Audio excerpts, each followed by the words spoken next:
Hi, I'm Amy. This is Cody, and today I want to share with you a project that was a year in coming, and it took 3 weeks for me to finish. And I'll let you be the judge of whether it turned out fabulous or was a fiasco. Cody's not a big fan of projects. He doesn't like the sounds or the smells if I'm painting, but he's definitely a great little buddy to relax with when I'm so tired from all the work I've done. And this project was a lot of work. If you've been following along for a while, you heard that I had a professional over to give us a quote for the work because I didn't feel like doing it all myself. But when I heard him say it would be over $600 to do some paint and repair work, I decided I was willing to do it myself to save that money. And I even ended up saving up to $300 more because we ran into a plumbing problem that I had to figure out how to fix myself, so I'm pretty proud of that. So let's have a look at that not so great before, and you can decide whether the after turned out fabulous or if it was all just a big fiasco. I kind of felt like the 3 problems I ran into were fiascos, but hopefully the end result was worth it. Although our home is originally a 1930s farmhouse, they remodeled it to look brand new. The main issue with this bathroom is that they painted the entire house in this eggshell paint, which is not meant for bathrooms. And we lived in it 4 years without repainting it appropriately. So it ended up cracking, and it looked horrible. If there's a place I can clutter up, I assure you I will find it. So something that I realized is that I can no longer keep these over-the-door towel racks. I had intended them for when we have guests over and we need somewhere to put our family's towels so that the guests can use the hook. I just end up using them for a catch-all for jewelry and clothes that I intend to wear again but just end up forgetting about. So I decided to just take this down and only have it up when we have the guests so that our bathroom looks a lot more peaceful. The man who gave the quote for repairing the bathroom explained what they would need to do to get rid of the crackling eggshell paint that was never meant for the bathroom. He told me that they would need to fill it, and then sand it, and then paint it with a primer and sealer. So when he came back with a quote that I didn't think was very affordable, I decided I could do those repairs and do just as quality a job for a fraction of the cost. I'd also heard about epoxy painting sinks when they're stained or scraped instead of replacing them. So before I tape off the things that I don't want the overspray to go on to, I'm going to put on my paint mask and kind of sand this, give it something for the spray paint to stick to, and then vacuum it off. In retrospect, I don't think the sanding was really necessary. Epoxy sticks to anything, so I would skip this in the future. Now, I read that you want to do 3 to 4 coats, 2 to 3 minutes dry time in between, so that's what I'm going to try to do. Also, in retrospect, I would not suggest doing 4 coats.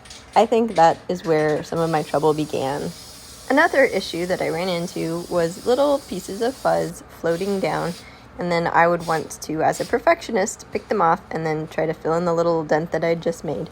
And that really made the epoxy too thick, resulting in some crackling when I went to do subsequent layers. Oops, but otherwise I think it looks pretty good. I'm happy with it. Yeah, but my bad over here. Something I've learned in the process is always follow directions and don't think you're going to be the exception to the rule. As with the do not spray paint any longer than 30 minutes after the epoxy paint has dried, and I was like, I can just smooth this out, and no, it definitely cracked and kind of wrinkled up. So anyways, here I want to upgrade it to something with a nice frame. I don't want to gouge that, and I don't want to break it, so we'll see how this goes.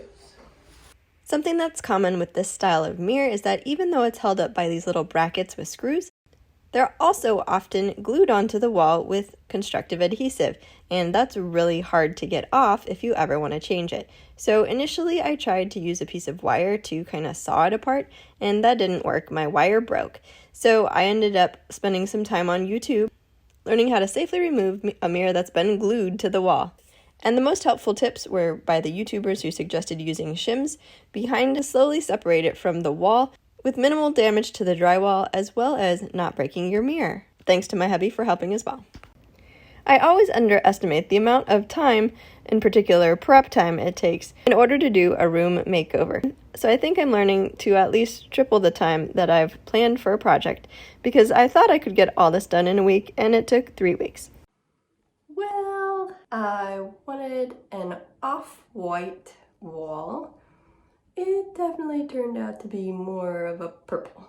Yeah, I'd say that looks pretty purple.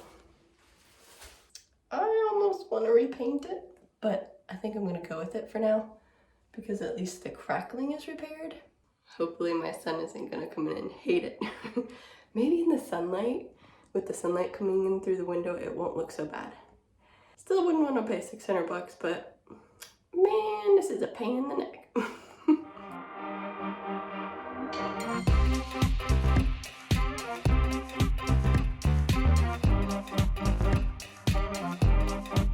So lilac instead of the off gray misty color I was hoping it would be. It's like a good color for a girl's room. But maybe it's relaxing. I don't know. Maybe I can work with it. We'll find out. But I'm looking forward to putting a nice big mirror here. Now, I was really worried that my son would not like the purple. He saw it at a glance and he said, "Wow, Mom, you did a great job." So, yay! And I feel really blessed to have a very sweet son to be encouraging like that. Today, I have to redo my sink. So I've got to sand, tape around overspray protection with the plastic. It's been a week waiting for this to cure enough to repaint. It won't take a week for you if you decide to do this and do it the right way to cure it, to be able to use it. I think it said either 3 or 24 hours, read the can. I want to get this back in working order. So now I'm going to get my sander out and smooth that down, fill it in, and then start to remove all of this tape everywhere.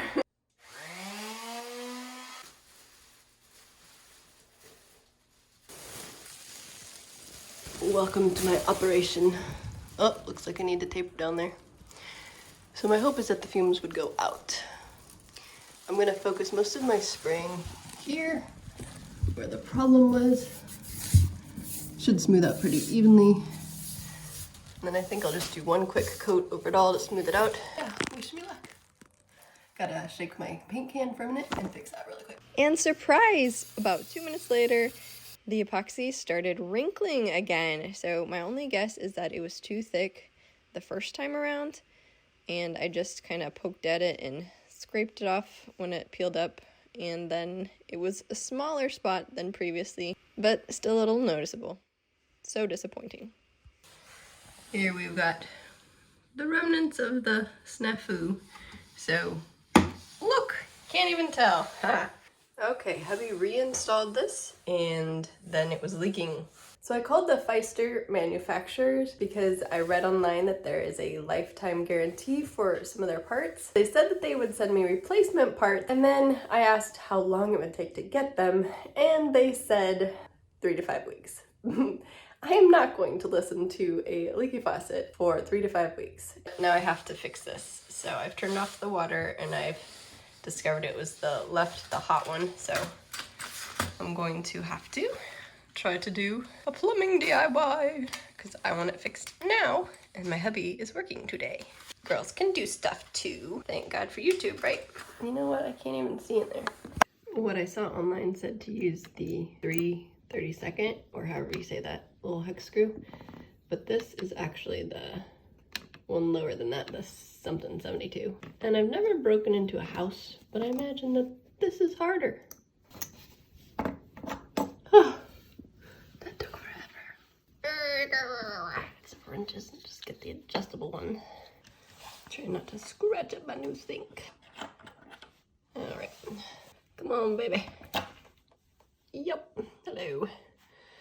Okay, should probably take this off too. Yeah, that could use some cleaning. Okay, so I actually soaked it in some vinegar for a little bit because one DIYer guy said that it's possible this is still good and I just maybe needed to tighten the nut thing. So we'll see if that works before I actually run to the store. I'm gonna go under here, turn this on. Alrighty tighty, lefty loosey. Oh, I'm a weakling. Oh. Let's see if that works. It'd be nice if it worked. I don't see no dripping. I don't see no dripping. I did it. I did it. Didn't need a plumber. And I really want a fun theme. I felt like I wouldn't really enjoy this color unless it went with a theme that I'm excited about. So I went to Hobby Lobby and got some things for half off. Well, this is the fun and exciting part for me. actually putting the bathroom together and then beginning decorating. But first I'm gonna get out some primer paint and paint this cool frame that I got half off at Hobby Lobby, which live a creative life. I think Hobby Lobby and I have similar goals. I never thought I'd get my foot in front of people on YouTube, but here I am. Now ideally I would use a real vintage window, but limited funds and time, I think this is gonna look great on the wall.